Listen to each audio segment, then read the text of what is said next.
Hey everyone, welcome to another fine edition of the Post Credit Show. I'm your host, Ronnie Williams. And I'm Sergio Corbucci. Hey, Sergio Corbucci, How are you? I'm good. How are you? World famous Italian director of many spaghetti westerns. What are you doing here? I'm hosting here today. Yeah. I'm your guest. It's funny, a lot of Italians back then were playing Latino. Now we got Latino playing Italian. Yep. The tables have turned. Actually, right now in Hollywood, a lot of Latinos play Arabs. Really? Yes. Oh, no. Yes, they have them play Arabs. Oh, no. Yep, not the best. But yeah, we're talking Tarantino's Once Upon a Time in Hollywood, his 9th film. If you're not including, stuff he makes for other studios. Okay. Because he's got a rated R Star Trek in the works, apparently. Mm-hmm. But yeah, we're also talking, Tarantino films in general. So if you have a favorite Tarantino film, please, tell us what you like about it. Favorite scenes, that sort of thing. Yeah. So how soon should people see Once Upon a Time in Hollywood, Serge? I'm going to say watch it on Netflix. What? Yeah, the movie was way too long to go see at the theater. What? Just like Endgame, Okay, get some objectivity and I'll get back to you. I say see it today. You need to see it on the big screen. Like, the cinematography, excellent.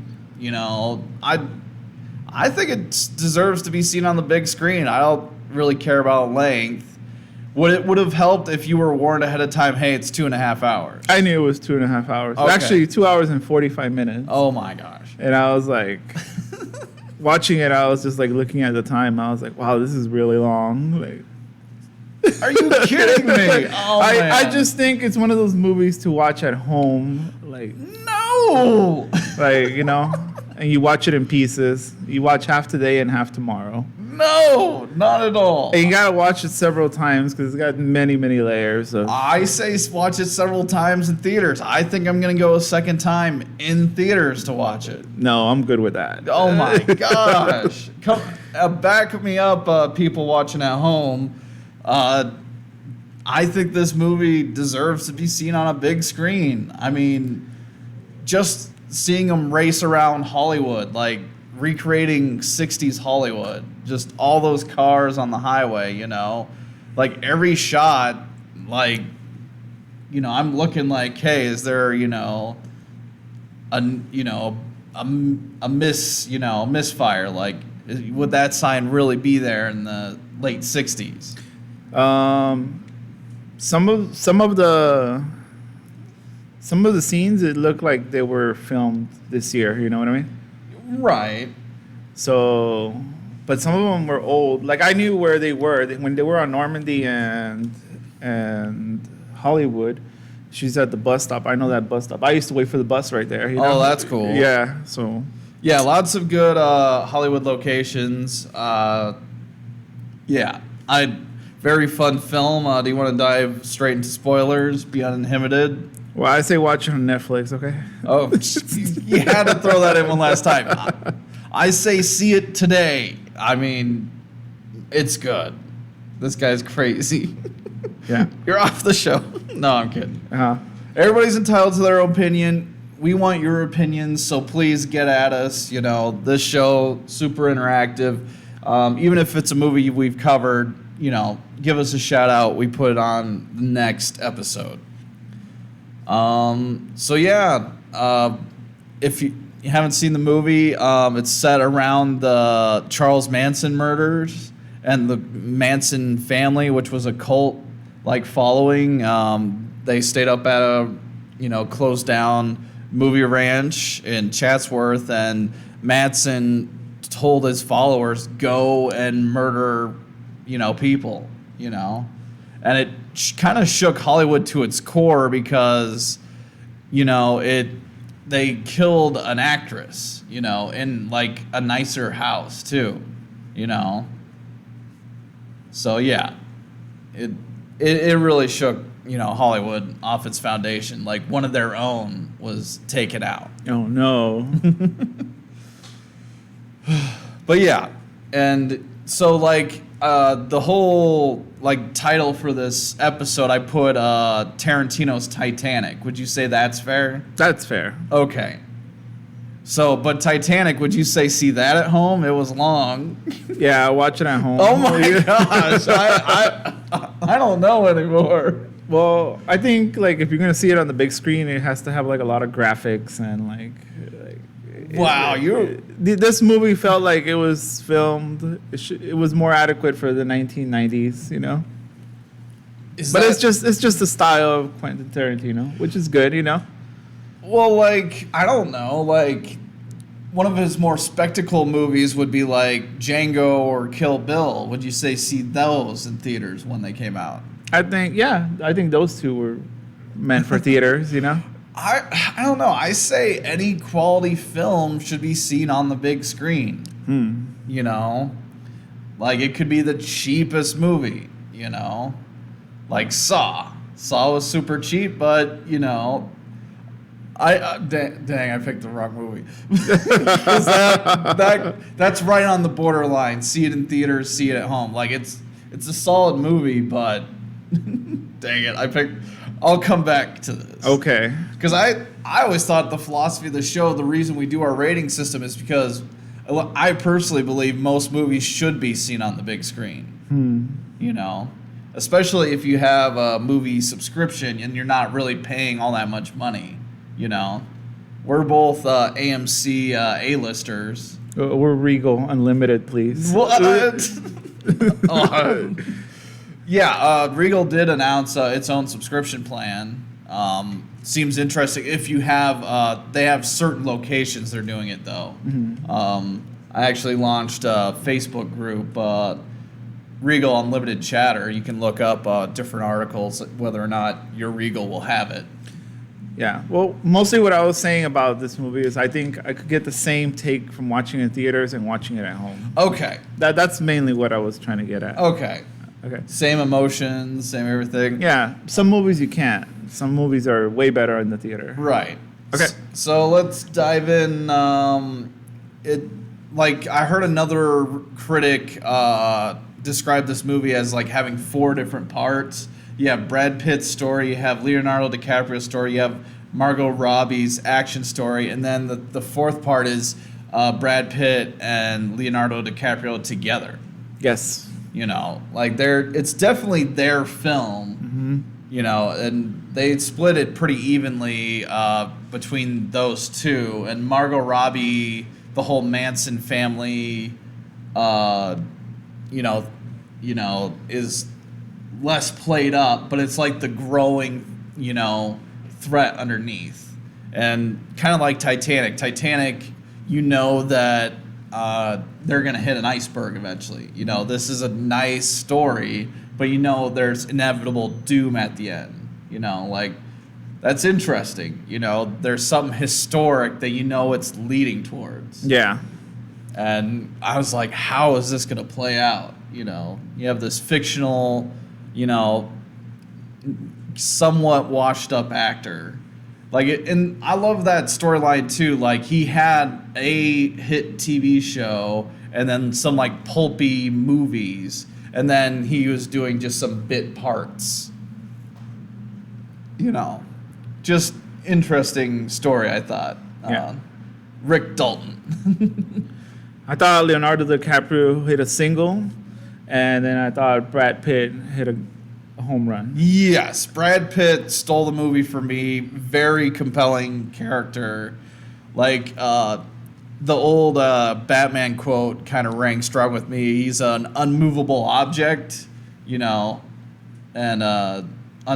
meets an unstoppable force. Like the Charles Manson family. Probably should have won that fight. Yeah. So if you haven't seen the movie yet, super spoilery ending. But yeah, that ending. It's very hard to see a good ending. I thought the ending was good. Yes, and I love that they kind of made it a quote unquote happy ending. You know, like it. That's why they titled the movie "Once Upon a Time in Hollywood." It's not what actually happened.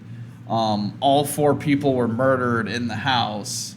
You know, but instead, Tarantino's like, no, they ran into, you know, Rick Dalton, this fictional actor, and then one of them has this crazy idea like, hey, that guy taught us how to kill on television. You know, television violence makes us violence. We should kill him.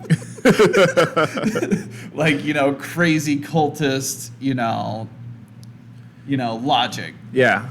And I don't know, did they leave it kind of ambiguous whether or not they got the wrong house, or they just, you know, were pissed off at him specifically? I don't know. I mean, realistically, the murderers would have had to go get another car and come back because their getaway was, you know. I that might be what actually happened in the real life story, that their getaway driver took off. Well, Our mutual friend Brian Mason was telling me it took him months to figure out who murdered him. oh. Like, because it's so random. Like, where's the motive? Like, around the 60s, like, if you've seen the Netflix series Mindhunters, like, motive is elusive. Like, the term serial killer came up. Like, people are killing strangers. You know, it's no longer the jilted lover, you know? It's random people. Just for the heck of it. Yeah. And, yeah, it scared a lot of people back then. Crazy. Totally watch Mindhunter if you haven't seen it yet. Excellent movie. So let's dive into Tarantino movies. Okay. Yeah, and open discussion for Tarantino films. We'll probably circle back to Once Upon a Time, you know, whenever our comments start rolling in. What's your favorite Tarantino film? Pulp Fiction. Yeah, Pulp Fiction for me, a long time. My favorite as well. I like his wallet. It says mother effer. Badass mother effer. Yeah. Yep, lots of good Tarantino films. Throwing up an image here. We got Kill Bill Volume 1 and 2 and Django Unchained. But yeah, Pulp Fiction, especially the Golden Watch story in the middle with Bruce Willis. Bruce Willis, yeah. Yeah. Oh man, I was thinking of making a meme, like when in Once Upon a Time in Hollywood, the girl who's all bloody and screaming falls into the pool, and then I'd have Bruce Willis be like, "Welcome to the party, pal." Whoa. Because, you know, Yeah. Die Hard. Yeah. When DiCaprio went into the pool bathroom, Yeah. I was like, oh, I don't know if you've ever been to like a pool. It's Like called the pool house. I think. Yeah, the pool house, yeah. And inside there is just some kind of machine that cleans the pool. Usually, Okay, that's yeah. usually what's in there. So it also has a storage unit. So it was like, what is he going in there for? You know, he runs in there and comes out with the flamethrower. I was rolling at that point. I was like, "Oh, this is brilliant!" And they set it up like he actually knew how to use the flamethrower. Like it was introduced way early on, and it didn't even occur to me. Yeah, but you know, the girl, she's kind of dumb. I mean, you could have just dived a little bit, you know. But she's like burning on the pool. I'm like, what are you doing? What are you doing? Just dive under, you know. It'll Yeah, that's a thing. But like, she was clearly out of it. I mean, running through a plate glass door. Yeah. Like, yeah, I'd assume if you gotten attacked that badly, like she was already snapped before she arrived, you know, mentally out there, you know, but to have someone fight back, and I mean, it's unbelievably satisfying. Yeah. You know, having these fictionalized murderers based on real murderers, you know, get it like that. I mean, he did the same trick in Inglourious Bastards, but I think this was done to much better effect. Yes. You know, I have issues with Inglourious Bastards, actually. The way they kill Hitler. Well, it kept being the same type of scene over and over again. Here's good guys, here's Nazis.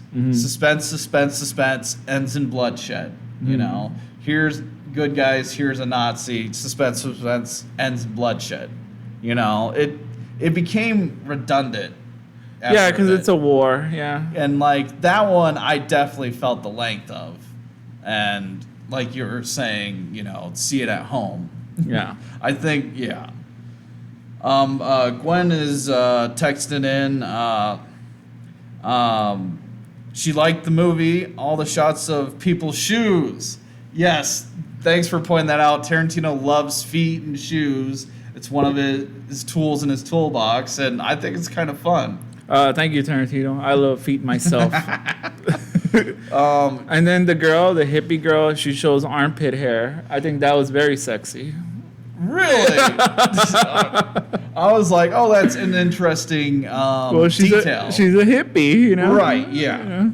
So. Yeah, that is interesting in films. Like, even hippies have shaved armpits in most movies.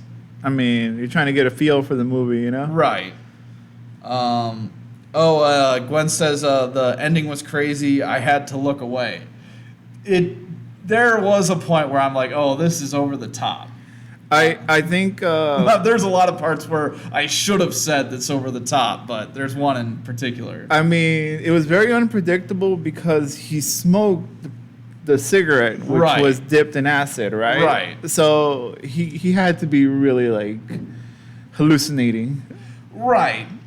And you didn't know how capable Brad Pitt really was as a stuntman. Uh-huh. Like, it seemed like if DiCaprio was really washed up, Cliff Booth was very washed up, you know, as a stuntman. And, like, we never saw the end of the fight, you know, and, like, when he hops up on the roof. Like, he did some parkour. Like, I even said parkour in the theater. Yeah, he did some Spider-Man moves. Right. So, yeah. So, like, you're like, how would he handle himself in a fight while stoned? And it turns out pretty well. Yeah. Like, I loved it when he threw that can, because that's what you wanted, was him to throw that can. Yeah. As soon as you saw it, and it delivered. Broke her nose. It broke her nose, yeah. Yeah. And, like, I bring this up with people I'm talking about, like, when I'm talking about international market, like, violence against women in films is, like, a faux pas. No? I don't know. Well, like Brad Pitt, like, he takes the redhead who's, like, barely in any scene she's in. He starts bashing her face. Right, that was the one I'm like, Jiminy, that is violent. Yeah, that was really violent. Yeah, like, I'm okay with the other girl because, like, she seemed like she had it coming. Like, I don't know why I'm making differentiation, but, like, the redhead's like, damn, that's a little over the top. Yeah. Like, the other scene too is where DiCaprio throws the girl on the floor, the little girl. Yeah, that was something I'm like, oh, he's holding a gun to the little girl's head, like. yeah. DiCaprio, like, he's playing a bad cowboy essentially, like blackmailing someone and kidnapping a little girl who he befriended before that scene, and I'm like, damn, like. He is really acting. Yeah, you know, he like, pushes it. It's like meta and everything, but solid scene, and it proved like, okay, he can really act, and you know, he's a decent cowboy. Yes. You know, and it's funny, like, they're courting him to be, you know, a spaghetti western star even before that scene. Yeah. In fact, he got the job before that pilot ever premiered. I don't know, maybe that pilot never made it because he went off and, you know, did a bunch of movies, so the pilot must have not gotten picked up. And they never disclose it, you know? I mean, I don't know. You would know after 6 months. I think it's one of those things where, like, you have to watch the movie several times. Like, that's what I'm saying. Like, yeah it's better to watch it at home. Like, you could just keep watching it over. It's not better to watch at home. You should have repeat viewing at home. What's Gwen say? I think they would make a good team, Butch Cassidy and Sundance Kid. Yeah, they could totally be. Yeah, they were a great duo, you know? Like, you could see the friendship was there, but it was, like, also an odd power dynamic, you know? And it seemed like Brad Pitt was fine being the handyman and transporter, even though he bitterly said, that's a lie, you know? I mean, Brad Pitt lives that life I want to live. Would just be cool, have swag, drive around. Right, but also he has this dark past, like whether or not he murdered his wife. Well, they never said it if he did or didn't. Right, and that's, you know, that's how you do a subversion. Like, you never show what happened. Like, it showed he had the harpoon gun pointing right at her. So it's like, is this an accident? Like, was there a wave and she got murdered, or he had enough of her, you know, bickering and took her out? He just threw her off the boat. That too. Yeah. All right, I'm just gonna say it. My favorite scene in the whole movie was where Bruce Lee came out. Yes, the set of Green Hornet. He does the dive kick on him, Brad Pitt, and throws him on the floor. It was just brilliant. Yeah, like, Bruce Lee is a legend. I love that Tarantino's like, we got to incorporate the legend of Bruce Lee. Yeah. And, like, before this movie, I didn't realize that Bruce Lee played Kato on Green Hornet. Like, Green Hornet, for those of you who don't know, was like kind of a Batman knockoff. Like, it was this rich dude who fought crime, and basically Bruce Lee played Kato, who was like his driver slash sidekick. But, you know, Bruce Lee was the star of the show. You know, even though back then it probably wouldn't have been PC to say that outright. Like, probably all the advertising, you know, was like geared towards, hey, you know, this other guy, you know, is the main star. But, like, you saw, you know, Brad Pitt, after he throws the Bruce Lee guy into the car, completely dents the car, you know, the wife comes out and she's like, what the hell? Why are you fighting with my principal? You know? He's like, not bad, Kratos, when he gets up and throws him. Yeah. And it, like, it was cool. Like, I wanted to see that fight go just a little bit more. Yeah, you know? I wanted to see somebody go down. But yeah, I think Tarantino made the correct decision, though, because Bruce Lee is a legend. I think he should have won the fight, but you wanted Brad Pitt still the possibility of him being a capable fighter for the end. I mean, he threw him to the car and dented the car. I don't know what more do you want. That's what he did to Bruce Lee. He just threw him on a car. Poor Bruce Lee, man. Yeah. He would turn over in his grave right now. Yeah, Gwen was asking, do you think he killed his wife? I think it's just like Pulp Fiction, where they never show what's in the briefcase. Yeah, it's one of those mysteries that's okay being a mystery. Like, J.J. Abrams, he always talks about mystery boxes and, like, never revealing too much. And, like, he builds whole movies around a mystery box. I like that Tarantino, he has mystery boxes within his films, but it's not, like, the central, you know, thing. You know, it's not like, oh, we didn't find out that, you know, Margot Robbie was, you know, part of the Manson family the whole time, you know. Yeah, it's just a little questionable, you know, like, right. His character is questionable. Is he legit or not legit, you know? Yeah. I mean, you look at his home, it's all dirty. He's eating mac and cheese, how he feeds his dog. Yeah, and, like, I love that little character piece. You know? Yeah. But you don't really know, like, is he mentally there, you know? Right. And, like, it seemed like, you know, you just saw him, like, playing lapdog to this actor, you know, and it seemed like, oh, is he being, you know, purposely forceful with this dog just because, you know, in his real life, you know, he has to be the dog. Yeah. So he's like, no, that you got to sit on this couch until I say so. And then later on you realize, oh, he really does love that dog. Yeah, he loves him. Yeah, like you saw how happy he was when he took him out of the animal hospital after 6 months of being in Italy. You know, not hospital, but wherever they board dogs. Yeah. Dog hotel. Yeah. Just, yeah. It's very endearing having a character like an animal in movies. There's a screenwriting rule called save the cat. It's a real quick, easy way for you to like a character if they save an animal.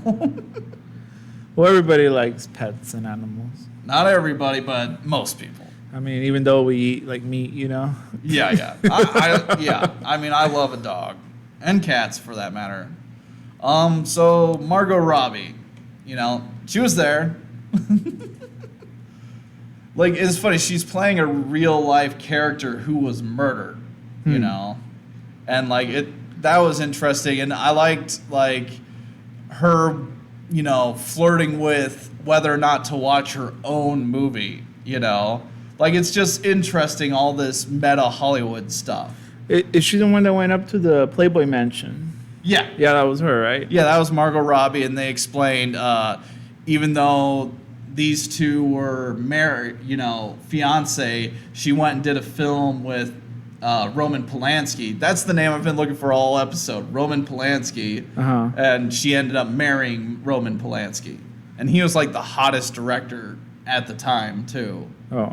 Now he's kicked, like, it's funny, some people giggled when they mentioned Roman Polanski in my viewing, because Roman Polanski is wanted for sexual assault charges in America against a minor. Yeah. Just like Bill Cosby. Oh, yeah. Like, no, yeah. And that's why he stays overseas. He's been kicked out of the Academy Awards. Yeah. Oh, no. But he still makes films overseas and has films premiere in foreign film festivals. So, not a cool dude. And maybe that's why he was barely in the movie. Because it's not really his story, even in the Manson murders. Like, he, you know, his wife did get murdered and some of his friends at his house, but he wasn't there. Oh. You know, just, details. A lot of details. It was layer upon layers and layers in this movie. And the details were great. Like, you know, the little girl's like, I had padding, you know. Like, so maybe it was scripted, maybe it wasn't scripted, you know. She's like, I don't like you calling me names like pumpkin pie. But Yeah. we'll talk about that later. Yeah. I was like cracking up. I loved the overly smart child actress. Just feel like pinching her and like, shut Right. up. And like, I don't know, it took it to another level of meta because Dakota Fanning was in it. She was a child actress, super good. She broke out in War of the Worlds with Tom Cruise. She was the little girl in that. And like now, you know, she was in the Alienist TV series, and like she was the redhead, you know, lady watching television saying, hey, tell me if he comes over here. Gwen says, I really liked the movie, but could have used a little more action.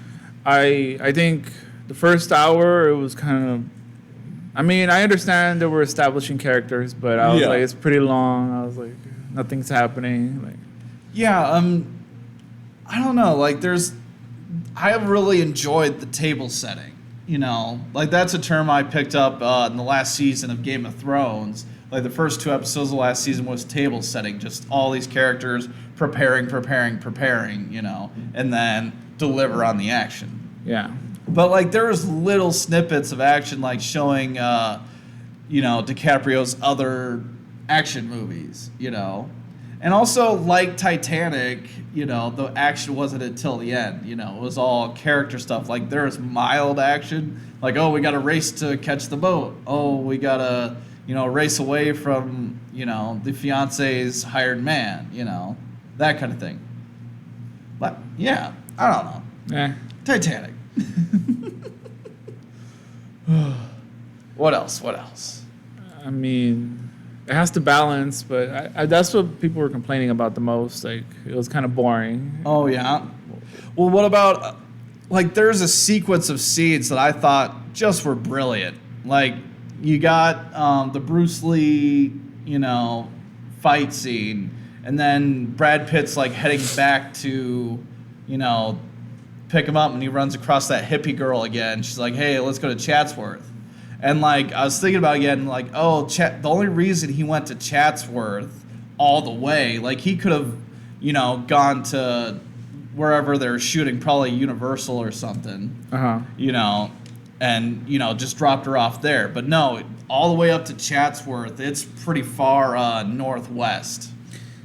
I was out Ubering out towards there. I've been to a few weekend. bars out there in Chatsworth. Yeah. It's really suburban. Yeah, now it's suburban. Who knows what it was back then. Yeah, it's way out there from Los Angeles County. So yeah, it's a drive past wherever he needed to be. But since he used to shoot there, he's like, something doesn't smell right. Yeah. And like right away, he knew something didn't smell right. And then she offers to do a sexual act on him. And he's like, let me see some ID. Yeah. And like it also played to his character, like, he said the police have been after him forever and they're not going to catch me. Yeah. But like he was still willing to put his neck out. Like it's funny, like he didn't seem like he felt like he was in danger the whole time he was there, even though I'm like, he is going to get murdered. Yeah. Yeah, I thought all the girls were going to jump him. Yeah, and it just was like an escalation. Like you kept expecting to see the old man dead in his house, right? And it was like, no, he actually has a relationship. It's a little weird, but it's legit. Yeah. Yeah. Like everybody else there might be kind of abusing it, but like who knows how many people he thinks are living there? Like they established that he's blind, and like it seemed like the redhead was kind of running the house. So like anytime they probably watched a TV show, it was probably just them two. Yeah. And they left. Oh, I loved the fact that there was a broken TV and then a smaller working TV on top of it. Like that's a great detail. That's what I think. My family might have done that at one point. We had a broken TV, so we set the working TV on top of it. A lot of people do that. They have like a TV, well, back then, Yeah, the boob tubes. Yeah, definitely a poor person move. I didn't like the rat like stuck there. I don't know. Oh, yeah, and that kind of built the tension too. It's like, oh, he's a rat in a trap and he doesn't even know it yet. Like doomed to die kind of thing. Definitely great symbolism. Yep. It looked fake as heck when they did the close-ups, though. Well, if this was an older film, they could have had a real rat. But no. Nowadays, you have to have fake animals in all your movies. Oh. I'm surprised they had real horses. Oh. Sometimes movies don't even have real horses. Really? Oh, my gosh. It's ridiculous. And sometimes they're not the best CGI horses. Greatest Showman has some fake horses in it. Fake elephants, too. Oh. Gwen agrees he played one cool cat, and she liked when Brad Pitt took off his shirt. A lot of people were cheering when he took off his shirt in my theater. And I thought that was going to play up, too. Like, oh, is Margot Robbie going to... flirt with him or something. I thought he was gonna see her or like build a relationship with her. Yeah, across the roof, Because that's movies make us believe that that's what's supposed to happen, and that's how I thought that's how he was going to tie into the Manson family. Like maybe I wasn't before this movie terribly familiar with the Manson family murder, so I thought maybe the actress actually knew Charles Manson. And that's how she introduced Brad Pitt to Charles Manson.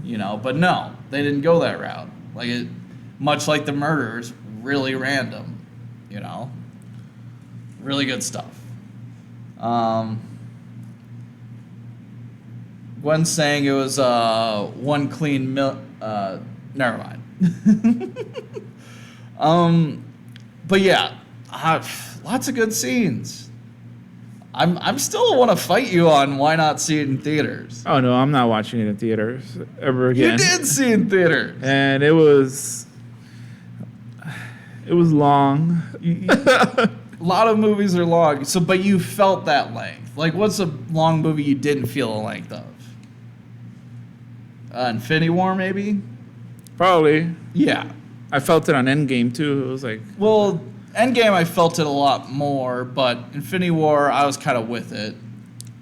Actually, now that I recall Infinity War, I was bursting. I really had to go to the restroom. Yeah. Weren't you there with me? And you were like, oh, yeah. And I took off and, like, tell me what happens during the post-credit scene. You missed everything. No, I actually caught it. I was lucky. Yeah. But yeah, fun stuff. Oh, wow, this episode flew by, man. Yeah, Tarantino. Yeah, I mean, I think there's a lot to talk about with this film, you know. I believe next week, Shaw and Hobbs. Hobbs and Shaw. Hobbs and Shaw. A Fast and the Furious spinoff. A Fast and the Furious story. Who's in it? Dwayne Johnson and Jason Statham. The two best ones from the series. Right, and some blonde actress they keep trying to make a thing. Oh. Like she was in, I believe, the last Mission Impossible. Oh. Oh, and Idris Elba. I don't know who that is. He's playing the bad guy. He's in this great British cop show called Luther. He was in The Wire, The Office as Charles Minor, and the Thor movies as the only black Asgardian. Oh. Gwen, one last comment from Gwen. Gwen, it was a very clean movie, no sex scenes. What was it rated? Because there was a lot of violence at the end. Rated R. Yeah. Definitely rated R. There's no way you get PG-13. I think there were some cursing all along the way, but they weren't as bad, you know? Like, I don't know. It seems like it's definitely Tarantino's style, but I think he definitely outdid himself, you know? Like, he made a very great character drama, you know? Like, it was his least pulpy. Would you say that? Yeah, I would say that. Okay. Is Paul Walker making his comeback? Oh, how dare you? No, his brother. Oh, his brother is. Okay. But yeah, thank you for joining us. Please join us next week for Fast and the Furious, and get your comments at us. Oh, and if you want to support the show, we do have my Uber code. You know, if you're gonna sign up for Uber, why not use my code? It gives you the same benefits, but you know, it would just help out the show. You know, associated marketing. Man, I was gonna do this whole bit that we're sponsored by masking tape, but I forgot. Yeah. If you're taping something to a wall, consider masking tape. Thanks again. See ya. See ya.